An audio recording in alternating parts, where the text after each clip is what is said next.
jërëjëf kon ñoo ngi sant sunu boroom bu baax a baax di dellu di nuyu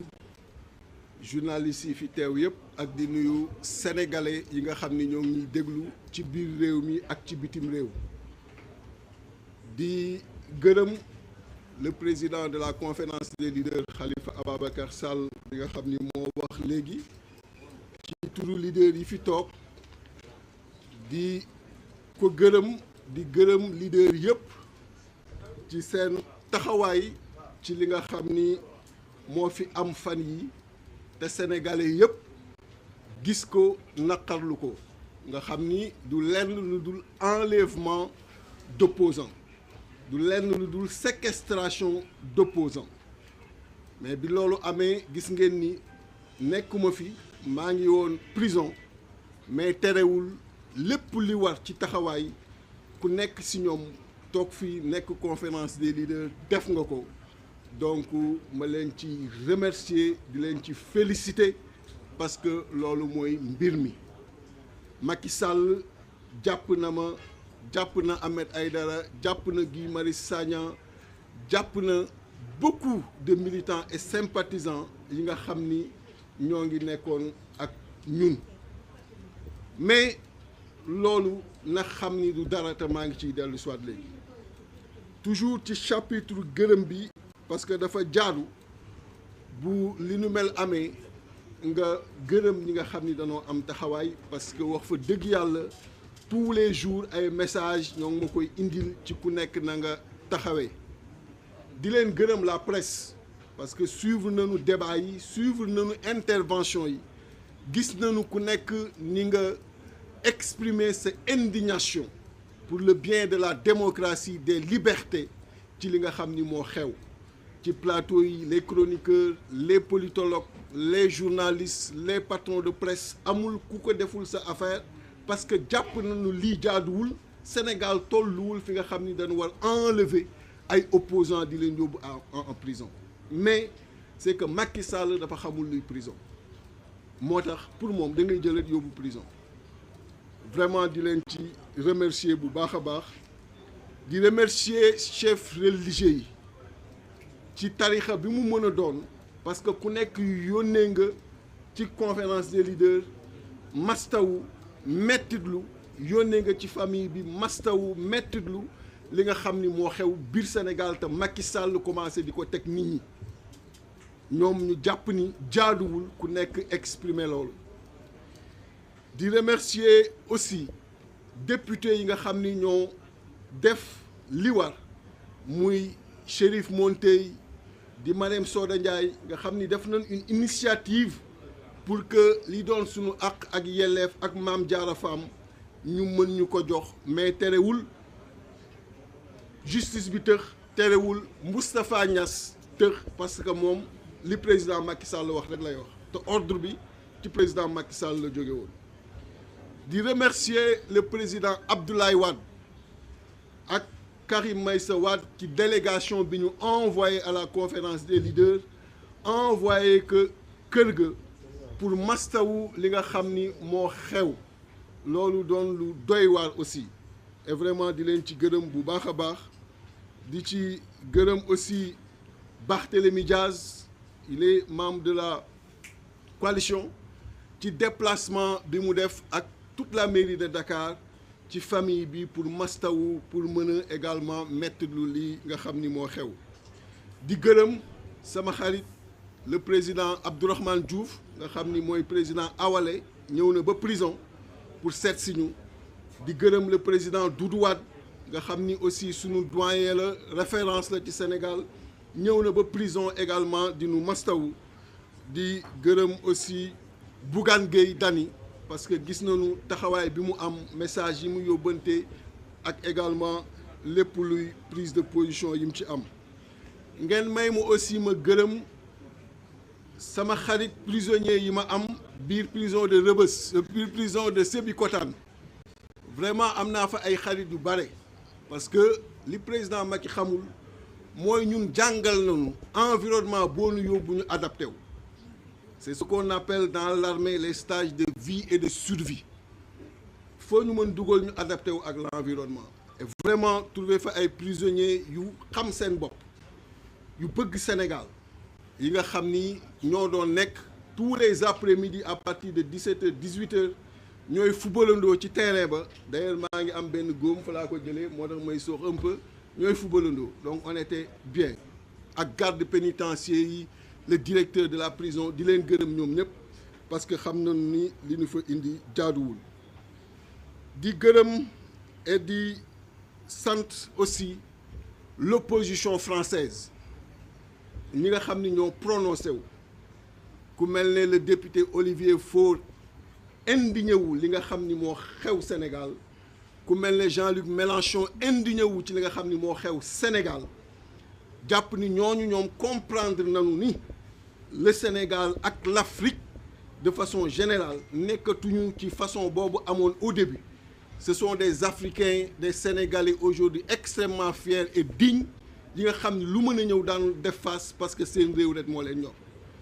et di leen gërëm ci position yi ñu am affiché ko pour xamal ni le président Macky Sall nekkul ci yoon. di réserver une mention spéciale aux avocats yi plaider pour ñëpp yi ñu jàppoon képp ku demoon tribunal de Guédiawaye dem bu Ziguinchor dem bu Dakar xam nga ni on a de brillants avocats et ñu ci bare dañoo ñëw rek autoconstitué wu xaaruñu sax déjà ñu leen di wax ñëw leen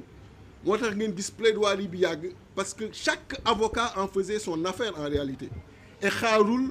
Ousmane Khalifa wala keneen di ko woo dañuy ñëw ni lii seeni mbir la parce que Sénégal tolluwul fuy Macky Sall tey bëgg jàppee delloo ñu plusieurs années en arrière donc ñoom ñu ñëw autoconstitué wu ñëw nekk les avocats de ceux qui étaient détenus di remercier di féliciter mes collègues au milieu professionnel nga xam ni tous les jours je reçois leur soutien vraiment di wax ni bépp sénégalais foo mën a nekk ñoo ngi lay gërëm di wax ni nag lii dafa tàmbali rek mais dañ koy poursuivre la diaspora gis nañu manifestation yu ñu doon def tous les jours pour la libération des détenus et vraiment di leen féliciter parce que seen mobilisation boobu wër na àdduna di wax nag ni Macky Sall heure bu ñu jàppee yóbbu ñu prison na xam lenn rek day gën a renforcer suñu conviction ci li ñuy def parce que fii ñi fi toog amul ku fi prison di briser mënul nekk parce que bi ñuy dugg politique dañ ci dugg en même temps ñu jël suñu bopp xam ni lépp lu ci war ci sacrifice dañ koy def pour askanu Sénégal parce que ku nekk mënal nga sa bopp li nga xam ni doo woon dugg politique kon boo ci duggee rek da nga jóg pour jël sa bopp jox ko Sénégalais yi pour également endurer supporter sacrifice yi ci am yëpp donc lii mu def au contraire daf ñu gën a motiver dafa gën a renforcer suñuy conviction ci li nga xam ni moo war suñu diggante ak Sénégalais yi kon di rassurer Sénégalais yi que 6 mois avec sursis 2 ans avec sursis 7 ans avec sursis je ne serai jamais en sursis dans ce Sénégal-là. Il n'y a rien qui peut être au-dessus de ma tête pour freiner un seul pas ci samay conviction politique pour freiner une seule seconde ci sama engagement politique na def lu ko neex bu ko neexee suba 6 mois yooyu na ko exécuter et dignement laay dem supporter tëdd 6 mois yooyu muy 4 ans dignement laa koy dem supporter tëdd parce que ñooñu ko wër ñëpp muy les officiers généraux les officiers de l'armée de la gendarmerie fi ñu tibbee laa tibbee à l'ENOA fi ñu leen formé lan ma formé et je suis extrêmement fier d'eux et je les salue et je leur transmets toute ma reconnaissance parce que ñoom Macky xamul mais ñoom xam nañu foofu ñu tibbee laa tibbee fi ñu leen formé lan ma formé donc lu mu indi ñu naan ko ba mu jeex tak parce que Sénégal jaral nañu ko kon na def lu ko neex na préparer prison bu ko neex fu mu mën a nekk conditions yi fa nekk je trouverai les conditions de ma survie et c'est comme ça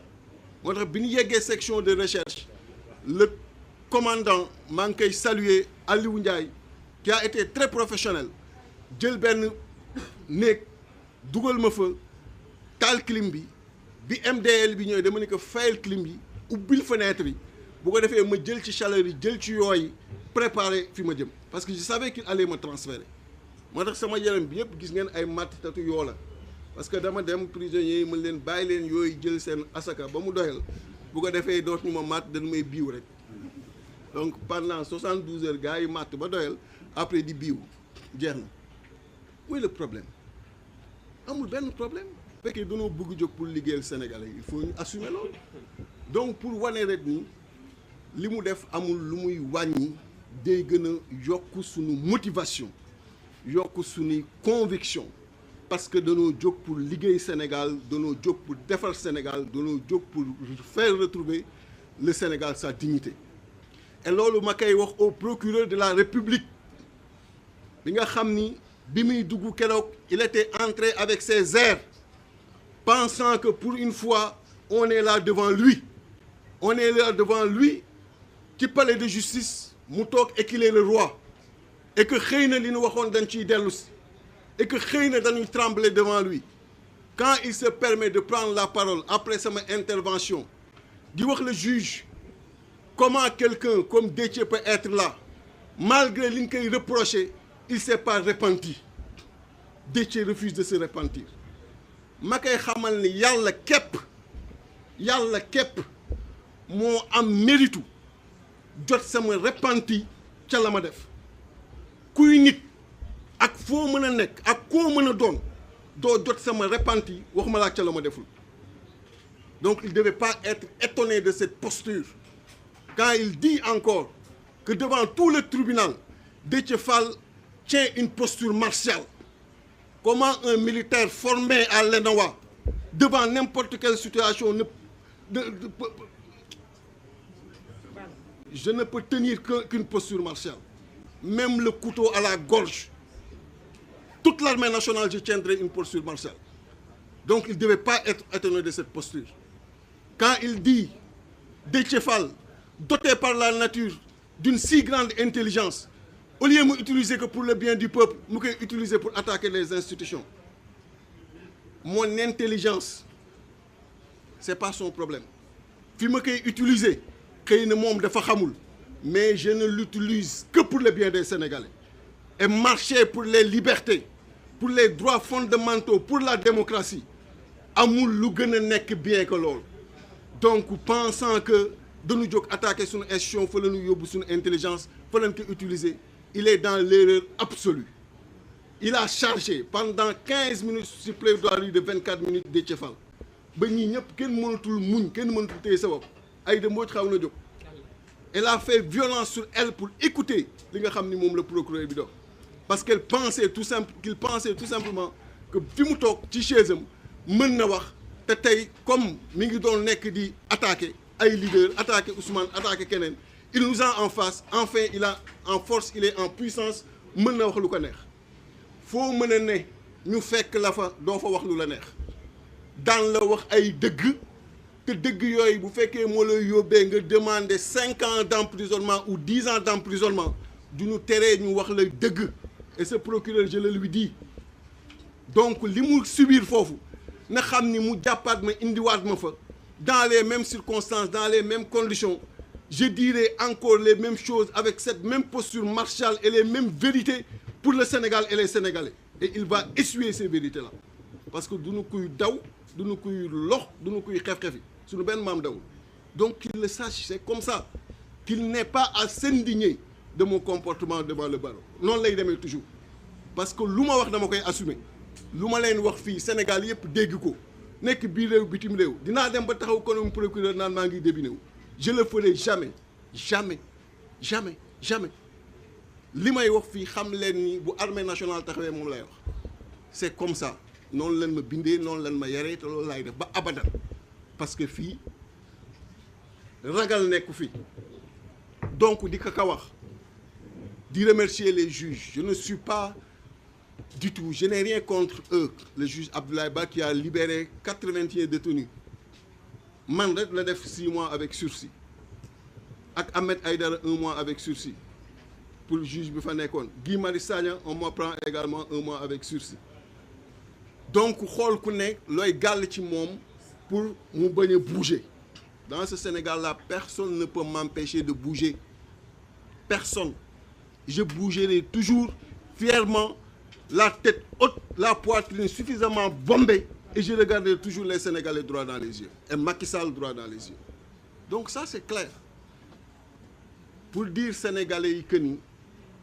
nanu xam ni waxtu jóg dafa jot, waxtu taxaw dafa jot, waxtu faire ressortir chez chaque Sénégalais cette fierté qu'on lui connaît dafa jot, waxtu faire face à Macky Sall dafa jot. Du buur du lenn, c'est un président de la République et ce titre il le tire de la Constitution. C'est parce qu'on est dans une république. Maintenant s'il veut transformer cette république en royaume, il se trompe, parce que si on était en royaume moom du sëtu buur, man sëtu buur la.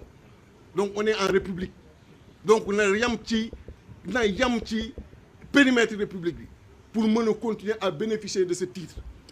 Et périmètre de république boobu moo indi constitution, et dans cette même constitution lañ ko joxee titre boobu, et dans cette même constitution lañ joxee le droit de manifester.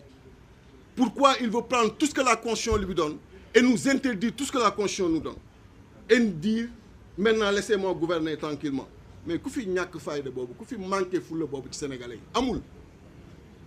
Donc pour lui dire très clairement qu'on lui fera face et que chaque Sénégalais lui fera face,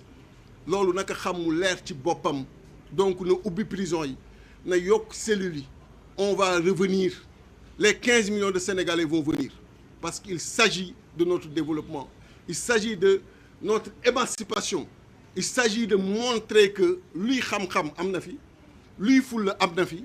fu réew yegg Sénégalais mën na fa yegg, Sénégal mën na fi yegg. Moom bu ko xamul bay war a dem di topp ku nekk di ko neexal, moom moo toll foofu, mais ñun dépassé nañu loolu. On est suffisamment fiers, bien formés, suffisamment informés pour mën a engager le développement. Et ce sont ces leaders-là, qui sont dans cette direction. Et vraiment de terminer par encore une fois leur exprimer toute ma fierté, leur dire combien je suis heureux de faire partie de cette coalition, combien je suis heureux d'être tous les jours avec ces braves leaders. Chacun individuellement pris symbolise la fierté sénégalaise, quel que soit par ailleurs ce qu'on peut lui dire. Parce que des fois, tu peux voir des personnes sans les connaître. Mais chacun individuellement pris symbolise la fierté sénégalaise, la dignité sénégalaise. Donc, na Macky Sall xam ni Yewwi Askan Wi, qu'il le veuille ou pas, est devenu la première force politique de ce pays. Loolu moo koy dofloo. Et les avocats le lui ont rappelé. Foofu laay daanale, donc di wax rek ni bu kenn am sikki sàkka, bu kenn am jaaxle, ma détermination reste intacte et épée de Damoclès mënul am sama bopp. Bu amoon sax damay tëb jël sama bopp dugal ci épée bi. C'est comme ça. Donc loolu na ko xam. Et on reste plus que jamais déterminé. Je vous remercie. Je donne la parole à Madame Aïda Mbodj.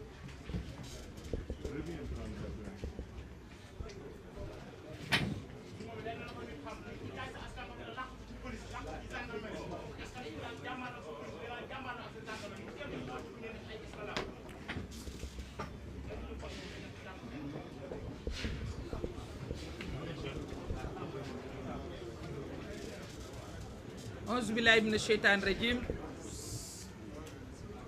Ma commencé foofu pour